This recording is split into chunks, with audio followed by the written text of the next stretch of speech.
오늘 우리에게 주시는 하나님 말씀 함께 찾아보기 원합니다. 창세기 41장 53절에서 57절까지의 말씀입니다. 창세기 41장 53절에서 57절까지의 말씀입니다. 우리 하나님의 말씀을 자리에서 일어나서 한 목소리로 함께 합독하겠습니다. 53절부터 읽겠습니다.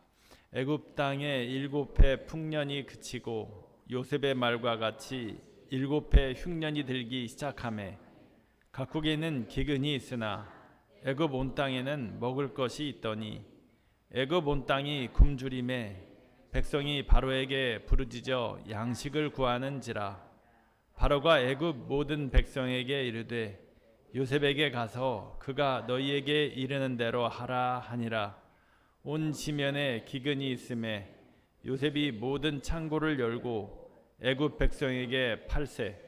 애굽 땅에 기근이 심하며 각국 백성도 양식을 사려고 애굽으로 들어와 요셉에게 이르렀으니 기근이 온 세상에 심함이었더라. 아멘. 자리에 앉겠습니다.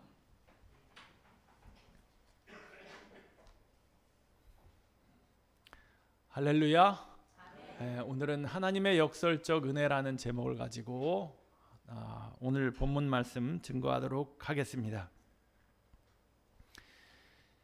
우리가 지금 이 시대를 살고 있는데 지나간 과거를 보면 때로는 풍년도 만났고 때로는 흉년도 만났습니다.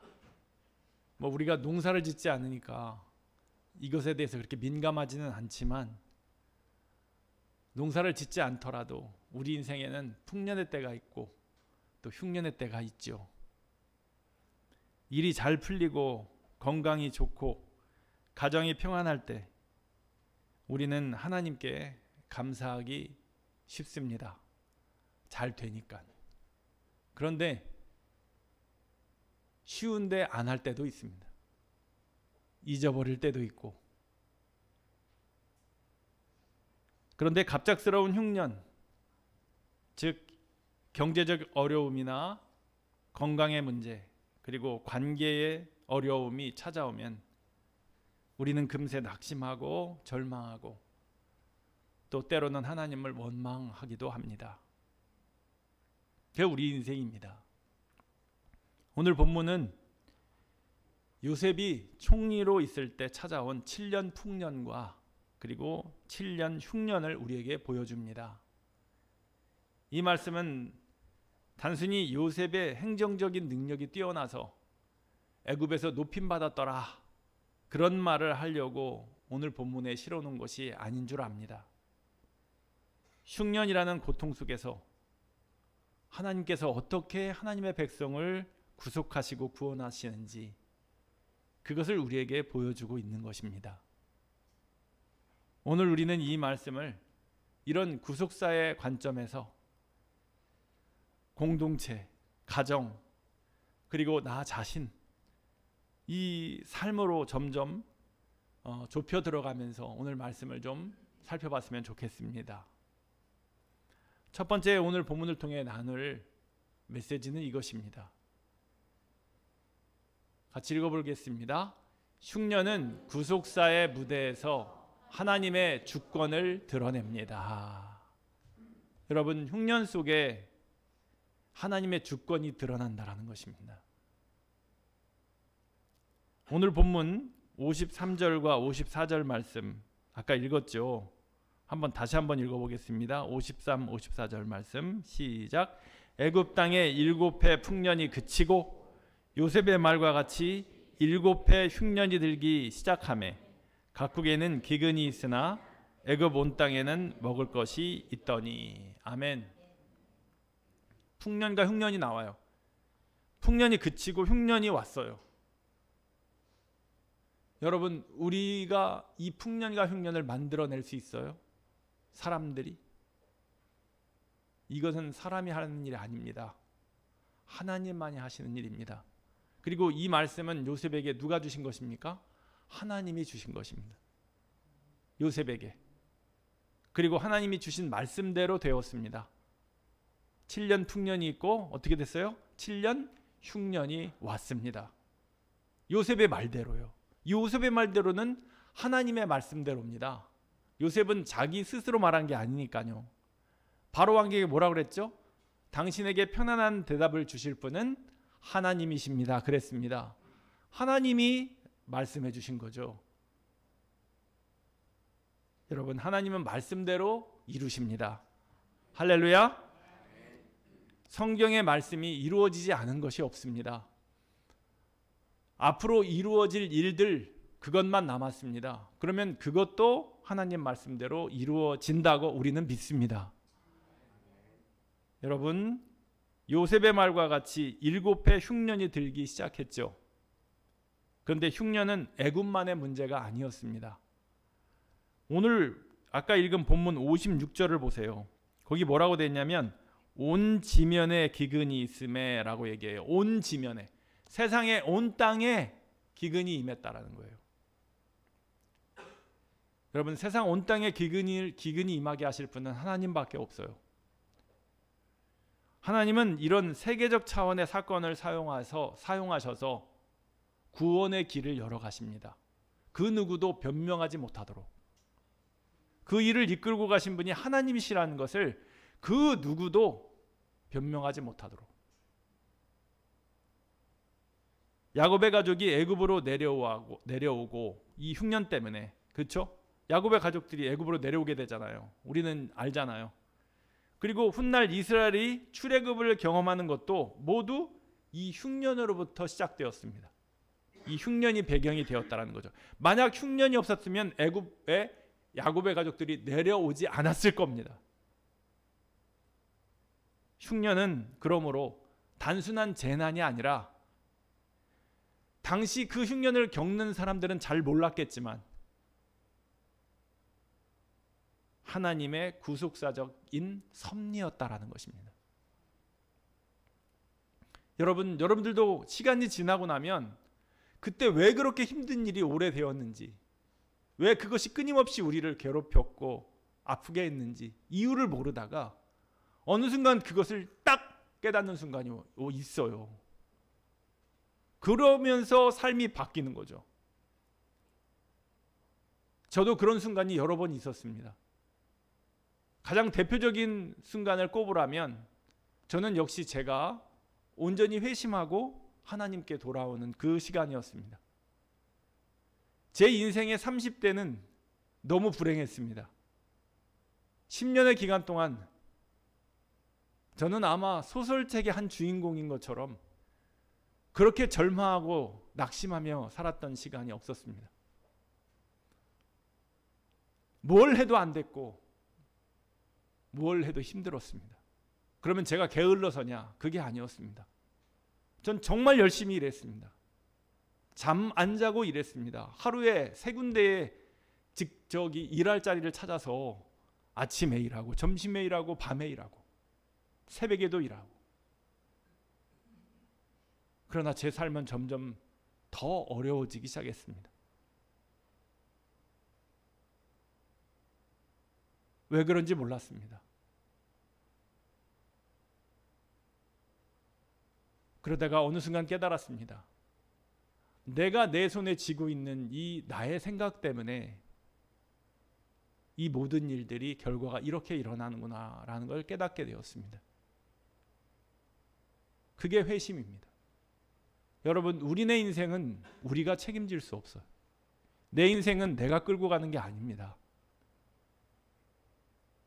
우리가 여기 이 땅에 왔을 때 내가 계획해서 왔습니까? 우리가 하나님 나라 갈 때 계획한 시간에 갑니까? 우리가 계획한 대로 되는 것이 얼마나 있습니까? 그리고 우리가 계획된 대로 다 되면 우리 인생이 어떻게 될지 아무도 장담할 수가 없습니다. 이 땅이 이렇게 평화로운 나라로 지낸다는 장담을 할 수 없어요. 우리 뜻대로만 된다면. 왜? 인간은 악하기 때문에. 어떤 일이 어떻게 벌어질지 몰라요. 하나님이 붙들고 계시고 하나님이 이끌고 가시니까 이만큼 평안한 것입니다. 저는 그렇게 믿습니다. 앞으로도 하나님이 그렇게 이끌고 가실 것입니다. 하나님의 주권, 하나님을 믿는 사람들은 하나님이 나의 삶의 주인이십니다라는 고백을 늘 합니다. 여러분, 흉년은 그래서 단순한 재난의 시간이 아닙니다.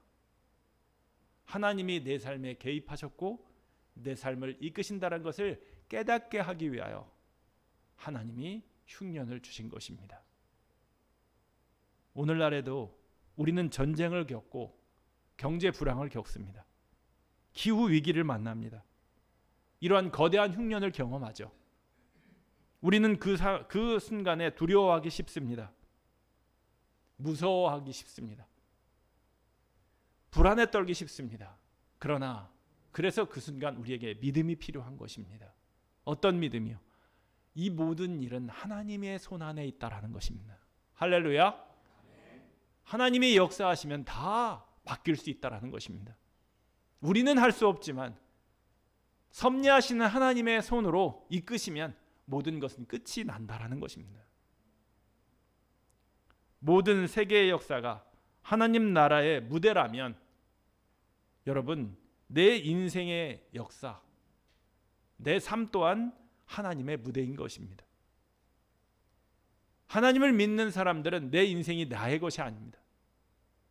예전에 제가 젊었을 때 아주 유행했던 유행가가 있었는데, 내 인생은 나의 것, 내 인생은 나의 것, 이런 노래가 있었습니다.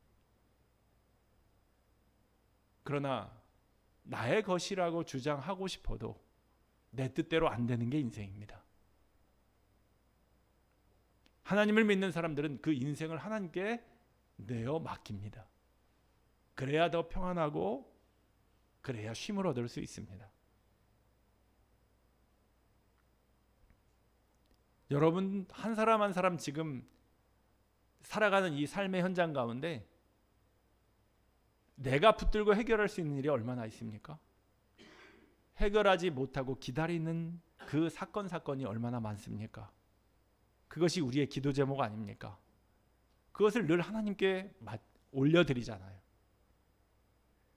그래서 하나님께 맡겨드리고 마음의 평안을 얻고 살아가는 것입니다. 인생은 그런 기다림의 연속입니다.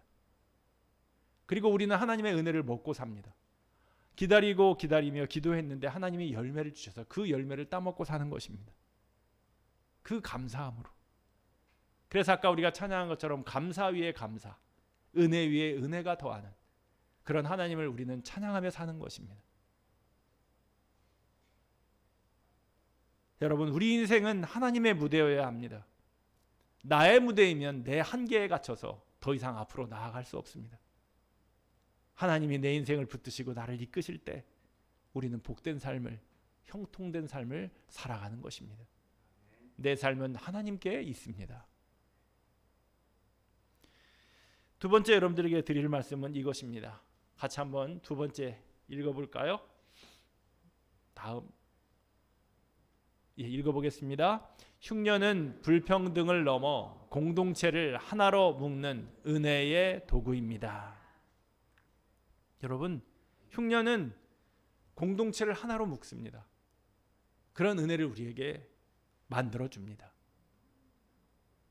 우리나라는 그런 이 어려움을 똘똘 뭉쳐 이겨가는 것이 세계적으로 탁월한 나라입니다. 무슨 일이 있으면 우리는 잘 뭉치잖아요. 우리나라만큼 잘 뭉치는 민족들이 그렇게 세계적으로 많지 않대요. 그래서 우리는 유구한 역사 속에 지금까지 이 대한민국이라는 나라를 지켜올 수 있었습니다. 수많은 조상들이 그 뭉치면 산다라는 것 때문에 함께 뭉쳐서 자기의 생명을 내어놓고 피로 지킨 나라가 대한민국입니다. 그 많은 역사 속에서 엄청난 전쟁이 있었고 엄청난 흉년이 있었습니다. 대한민국은. 그런데 우리는 여기까지 왔습니다. 우리는 불평등을 넘기 위하여 애를 썼고 공동체를 하나가 되기 위하여 애를 써왔습니다. 그 모든 것이 다 고난은 우리에게 힘든 것이지만 고난을 통해 배운 삶의 지혜 때문이었습니다. 여러분, 흉년은 모두에게 공평하게 오지 않아요. 모두에게 흉년은 공평하게 온 것 같지만 실은 그렇지 않아요. 어떤 이들은 가진 것이 많아 흉년을 쉽게 넘기지만 어떤 이들은 가진 것이 없어 더 혹독한 고통을 겪습니다. 그래서 사람들이 많이 쌓아놓으려고 하는 거예요. 그러나 요셉은 가진 자와 없는 자를 차별하지 않고 모두를 위해 곡식을 저장했습니다. 흉년의 불평등을 해소하는 하나님의 정의를 보여준 것입니다. 여러분, 요셉이 창고에 저장한 곡식을 어떻게 팔았습니까? 사람 한 사람 머리당 정량을 팔았습니다. 부자라고 더 주고 가난한 자라고 덜 주고 하지 않았습니다.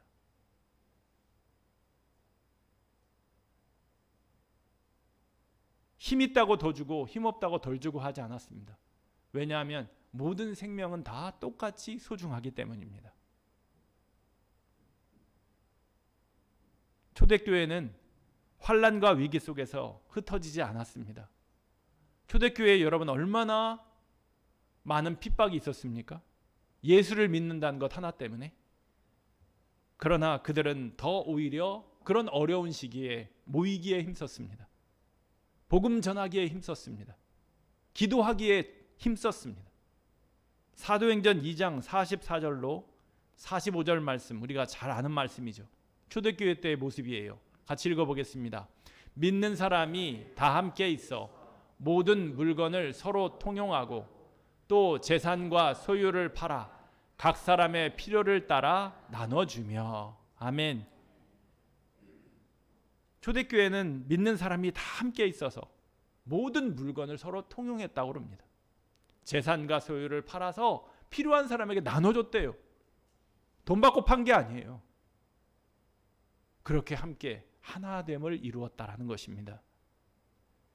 우리 고운한빛교회도 이런 하나됨을 이루는 교회이기를 소망합니다. 우리 모두가 서로를 필요를 살피고 내 것을 내 것이라 하지 않고 나눠줄 수 있는 그런 아름다운 공동체가 되기를 간절히 소망합니다.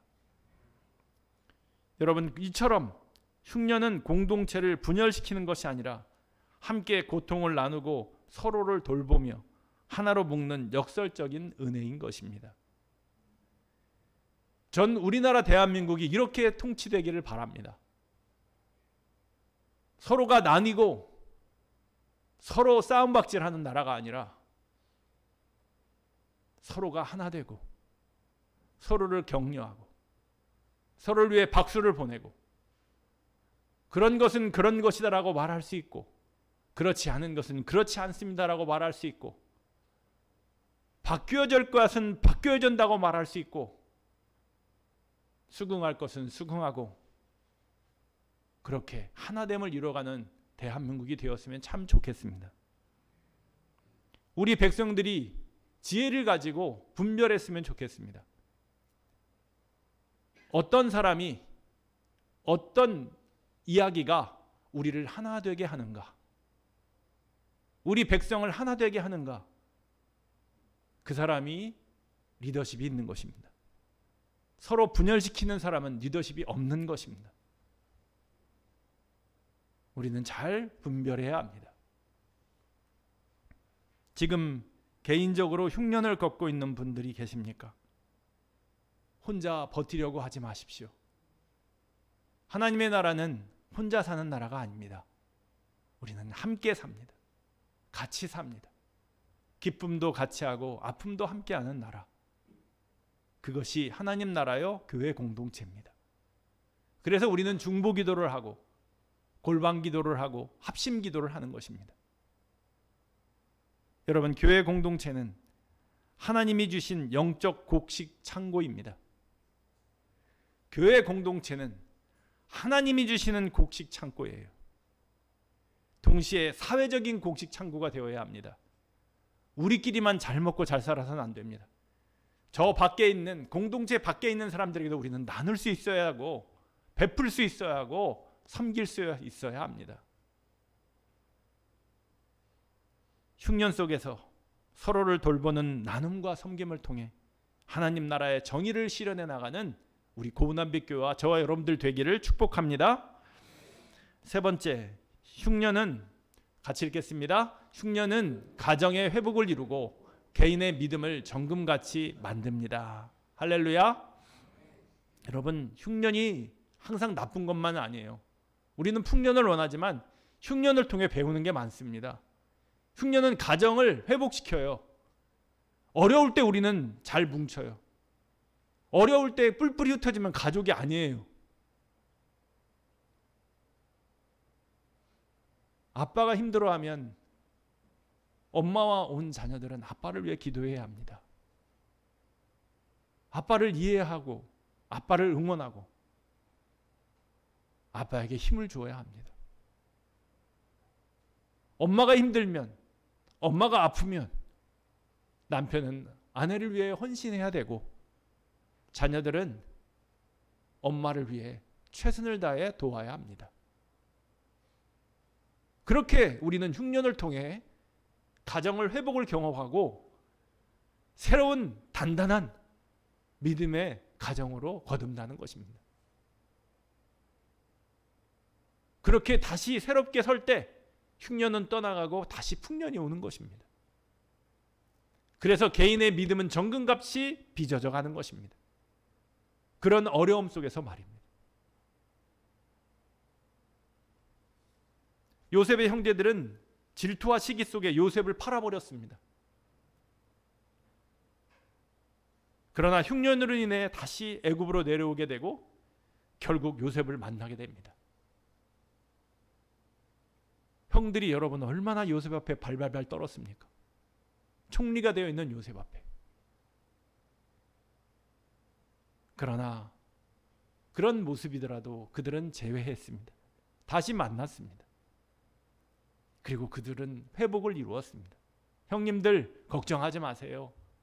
형님들의 자녀들 제가 다 책임지고 제가 안전하게 보호하겠습니다. 아버지가 안 계셔도 걱정하지 마세요. 저는 형님들을 보복할 마음이 없습니다. 형님들은 나를 비록 팔았지만 하나님께서 나를 먼저 이곳에 보내셔서 사랑이 무엇인지, 가족이 무엇인지, 평안이 무엇인지 그것을 나에게 미리 다 보여주셨습니다. 그러니 염려하지 마세요. 걱정하지 마세요. 우리 함께 같이 행복한 나날들을 보냅시다. 그렇게 요셉은 말했습니다. 흉년이 아니었으면 결코 일어나지 않았을 가족이 화해를 이루고 회복이 되었습니다. 흉년 속에서 이루어진 것입니다. 또 각국 백성들도 양식을 사려고 애굽으로 왔습니다. 그래서 요셉에게 이르렀죠. 그래서 그들은 요셉에게서 양식을 사갔습니다. 그런데 여러분 여기서 우리가 한 가지 생각할 게 있어요. 요셉의 창고가 수많은 세계 사람들이 와서 요셉의 창고에 있는 곡식을 사갔어요. 그럼 여러분 요셉의 창고, 애굽의 창고가 계속 차 있을까요? 비어져 갈까요? 어떻습니까? 우리가 쌓는 창고의 곡식들은 소진되지 않나요? 아니면 계속 채워지나요? 인간들이 쌓는 곡식은 한계가 있습니다.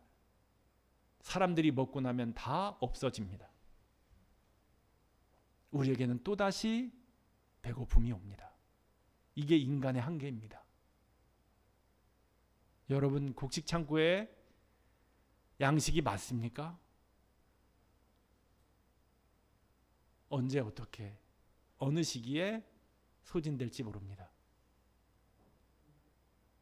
우리는 그래서 거기서 하나님을 발견합니다. 먹어도 줄어들지 않는 양식이 있는 곳, 그것이 하나님 나라입니다. 여러분 너무 신기하지 않습니까? 온 지구상의 인류가 엄청난 많은 인원들이 살고 있어요. 근데 그렇게 많이 먹어야 되는데도 불구하고 양식이 떨어지지 않아요. 저는 어느 때 먹고 남은 음식들을 볼 때 와, 저렇게 우리가 먹고 쓰레기를 버려도 음식은 또 있어. 해가 가고 또 해가 가도 우리가 먹을 것은 넘쳐나요. 이게 어떻게 가능할까요? 신기하지 않습니까? 바로 하나님의 섭리 속에 모든 것이 이루어지는 것입니다. 여러분, 요셉의 곡식 창고는 한계가 있습니다. 그러나 그것은 임시 방편이에요. 우리가 쌓아놓은 곳은 임시 방편이에요. 하나님이 공급해 주셔야 우리가 영원토록 먹는 것입니다. 그것을 우리는 믿는 것입니다. 할렐루야. 우리 가정에 지금 흉년이 있습니까? 부부 갈등, 자녀와의 단절, 부모와의 거리감 같은 문제들. 여러분, 하나님은 흉년을 통해 회복을 원하십니다. 더 든든한 가정을 원하십니다. 또한 우리 삶에 닥친 고통은 예수님께 더 가까이 나아가라는 하나님의 신호입니다. 흉년은 우리를 무너뜨리려는 시간이 아니라 믿음을 정금같이 세우고자 하시는 하나님의 훈련장인 것입니다. 그렇게 우리는 훈련을 이겨가야 하는 것입니다. 이 흉년을. 네 번째로 여러분들과 나눌 말씀은 이 말씀입니다. 같이 읽어보겠습니다. 자발적 흉년으로 하나님을 만나는 용기. 여러분, 대부분 흉년은 우리 의지와 상관없이 와요. 그러나 이 시대의 가장 큰 문제는 풍요에 안주하며 영적 기근을 느끼지 못한다는 것에 있습니다. 너무 풍요로우니까 부족한 거 모른다는 거예요. 그 시절 다 잊어버려. 어른들이 그래서 옛날에 못 먹던 시절 얘기하면 하나도 인기가 없어요. 그런 말 하시는 분들.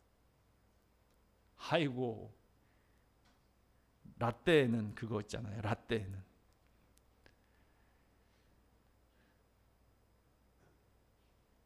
지금 현재의 이야기 그리고 미래의 얘기를 하는 것을 좋아합니다. 우리는 스스로 자발적인 흉년을 만들 필요가 있습니다. 그런 용기가 필요합니다. 여러분, 미디어에 대한 무분별한 소비를 절제하고 물질적 풍요를 잠시 내려놓음으로써 우리의 영적인 갈급함을 회복해야 합니다. 흉년이 우리를 예수님께 이끌듯 자발적인 결핍을 통해서 하나님과 더 깊이 교제하는 시간을 우리는 가져야 합니다. 이는 영적 근육을 단련하는 가장 확실한 길입니다. 여러분들은 여러분들의 영적 성장을 위해 자발적 흉년을 만들고 계신가요? 아니면 계속 풍년만 원하고 계신가요? 그러나 우리가 아는 것, 매번 풍년만 올 수 없습니다. 풍년과 흉년은 반복됩니다. 우리는 다 경험했잖아요. 그러면 흉년을 우리가 어떻게 이어갈 수 있을까요? 바로 내 스스로가 자발적인 흉년을 통해서 경험하고 연단받고 훈련받았을 때 진짜 흉년이 왔을 때 이겨가는 것입니다. 1부 때도 말씀드렸지만 저는 교회 개척을 하고 지금 6년 차인데 저는 교회 개척하고 6년의 시간이 제일 제 인생에서 행복했던 시간이었습니다. 지금도 제일 행복하고요. 이전에 평안했던 시간들, 제가 부목사를 있으면서 교회에서 나오는 봉급 받으면서 편하게 지냈던 시간들이 더 했지 않을까요? 라고 누가 묻고 싶습니까? 아니요. 전 지금이 더 좋습니다.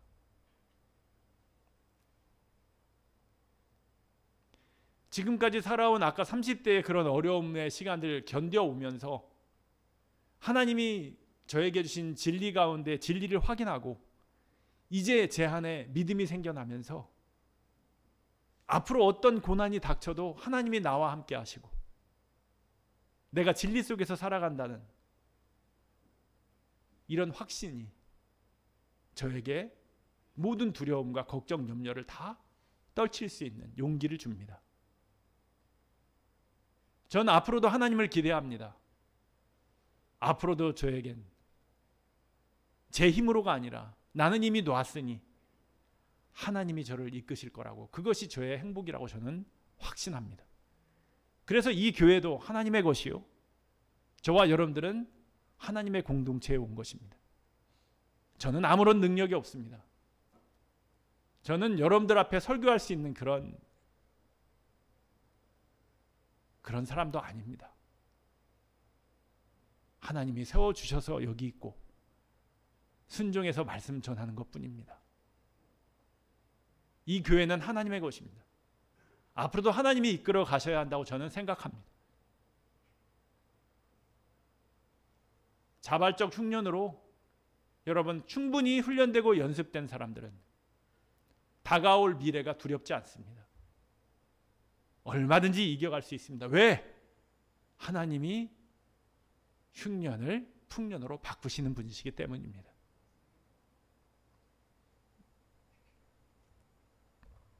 사랑하는 여러분, 여러분들은 성장하셔야 합니다. 자발적 흉년을 통해 여러분들은 연단받으셔야 합니다. 요즘 TV나 SNS, 유튜브, 동영상이 난무하는 시대입니다. 그러니 생각할 시간이 없습니다. 우리는 생각해야 합니다. 사고해야 합니다. 하나님과 대화해야 합니다. 그리고 사람들과 대화해야 합니다. 우리가 살아가는 삶 속에서 중요한 것은 하나님과의 인격적인 만남, 사람과의 민격적인 만남이 중요해요. 여러분, TV를 통해서 대화가 됩니까? 유튜브를 통해 대화가 돼요? 그것들은 나에게 그들의 이야기를 들려주기만 하는 것뿐이에요. 그게 맞는지 틀리는지는 내가 분별해야 되는 거고요. 사람과 사람은 대화를 합니다. 하나님과 우리는 대화를 해요. 그게 우리를 한층 성숙시키는 것입니다. 여러분, 새벽을 깨우십시오. 그런 시간을 줄이시고 기도와 말씀을 묵상하십시오. 저녁 시간을 정해놓고 주님과 나만의 시간을 가지시기 바랍니다. 교회의 훈련학교에 참여하십시오. 제자훈련에 참여하여 영적 갈급함을 해결하시고 영적 근육을 단련할 수 있기를 바랍니다. 사랑하는 여러분, 변하지 않으면, 도전하지 않으면 후퇴하는 것입니다. 성장하지 않으면 죽은 것입니다. 머물지 마십시오. 안주하지 마십시오. 앞으로 나아가야 합니다. 이제 곧 나 스스로 아무것도 못할 때가 옵니다. 요즘 TV만 틀면 AI 나옵니다. 저도 AI 들으면 머리가 좀 아프더라고요. 핸드폰 앱이 너무너무 다양하게 나와 있습니다. 뭘 어떻게 활용해야 될지 이것도 공부해야 되고요. 하여튼 공부할 게 너무 많습니다. 그런데 이 시대를 살려면 공부해야 합니다. 도전해야 합니다. 안 그러면 자꾸 후퇴합니다. 그러니까 자꾸 라떼는 얘기하게 되는 것입니다. 젊은이를 만나면, 나보다 좀 앞서가는 사람을 만나면 이거 어떻게 하는 거야? 이거 나 좀 가르쳐줘. 이래야 됩니다. 그래야 대화가 되고, 그래야 생각을 나누고 한 발 같이 갈 수 있는 것입니다. 눈이 안 보여요. 너무 어려워요. 낯설어요. 우리는 그렇게 핑계할 것이 많습니다. 분명 우리의 육신은 그렇게 점점 후퇴하고 있지만 아주 조금씩이라도 우리는 배우고 변화하려고 애써야 합니다. 왜냐하면 우리는 이 시대를 살고 있기 때문입니다. 그리고 이 시대를 넘어 미래를 향해 가야 하기 때문이죠. 이거는 거절할래야 거부할래야 거부할 수가 없어요. 따라가야 하는 것입니다. 그래야 삶이 즐겁습니다. 그래야 보람된 일들을 같이 할 수 있습니다.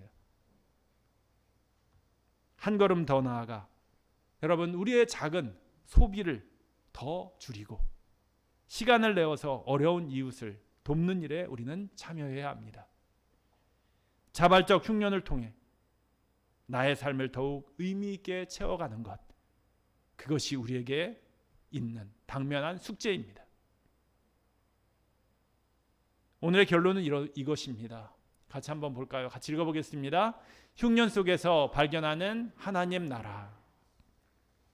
사랑하는 성도 여러분, 흉년은 단순한 재난이 아닙니다. 흉년은 하나님의 역설적인 은혜입니다. 구속사의 부대에서 흉년은 하나님의 주권을 드러냈습니다.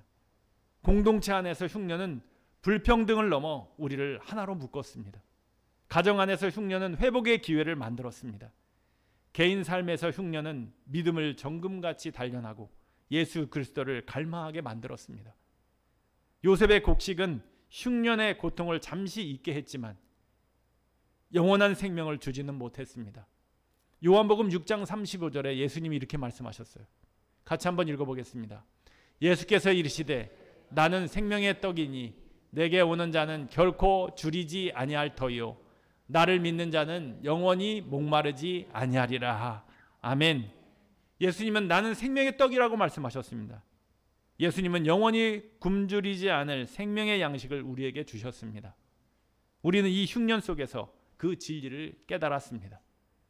이제 눈을 들어 우리 주변을 우리는 돌아봐야 합니다. 세상의 흉년으로 고통받는 수많은 영혼들이 보입니다. 그들은 돈과 명예, 헛된 쾌락을 찾아 헤매지만 여전히 영적인 기근에 허덕이고 있습니다. 하나님은 우리가 이 생명의 떡을 혼자만 먹기를 원치 않으십니다. 흉년의 고통 속에 방치된 이들에게 진정한 생명의 양식이신 예수 그리스도를 전하는 것이 바로 하나님 나라 백성인 우리의 사명입니다. 그러므로 여러분 다시 일어나시기 바랍니다. 흉년의 고통 속에 있는 이웃에게 여러분 다가가시기 바랍니다. 하나님께서 우리를 통해 주신 은혜를 나누시기를 바랍니다. 우리의 작은 나눔과 섬김은 그들의 삶에 하나님의 생명과 소망을 심는 위대한 시작이 될 것입니다. 오늘까지 우리 교회는 가을 전도 축제로 인하여 태신자 작전 카드를 받고 있습니다. 단 한 사람입니다. 여러분 부탁드립니다. 한 번도 빠짐없이 결단하시고 우리 그 생명을 예수님께 다시 한번 맡겨봅시다. 분명 예수님은 그에게 생명의 떡이 되실 것입니다. 그렇게 또한 우리가 한 주간 하나님을 모르는 자들을 찾고 그들을 하나님께 인도하는 일을 위해 쓰임받는 저와 여러분들의 삶이 되기를 축복합니다. 우리 같이 찬양하고 결단하길 원합니다. 아까 했던 감사 위에 감사,